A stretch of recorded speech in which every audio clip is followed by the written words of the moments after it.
Thao-Nguyen hasn't been able to stop thinking about Afghanistan. For Le, whose father was imprisoned by the communist government of Vietnam after the US pulled out of Saigon in 1975, the images of Afghans trying to escape the country are triggering. People have been seen clinging to a military cargo plane, scaling walls topped with barbed wire, and crowding the airport tarmac.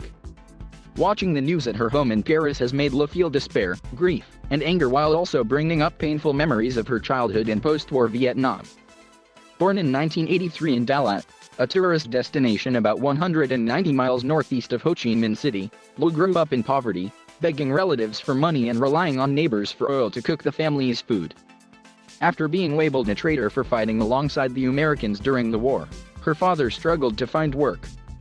In addition to his imprisonment after Saigon fell, he was captured a second time after Lee's birth when he tried to escape Vietnam by boat. Now, as she follows the news out of Afghanistan, Le worries about the fates of those who may be left behind like her family was 46 years ago. I think about my family, about what they've been through. And I think that what's going to happen in Afghanistan going to be so much, even worse than what I can imagine, Le told BuzzFeed News. I mean, the worst thing is that they are killed, but I think being shunned from society, being abused by the people who come into power, I don't know if that's a lot better. In the days since the Taliban seized Kabul, President Joe Biden and his administration have defended their handling of the withdrawal of American troops as they move to end 20 years of war, dismissing comparisons to the fall of Saigon in 1975. But for Vietnamese refugees and their families, the chaos and potential ramifications of this moment feel disturbingly familiar.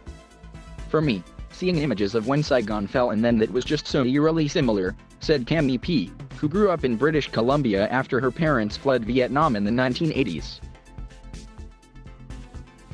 It's just that desperation and seeing people just doing whatever they could to leave because their home is basically done.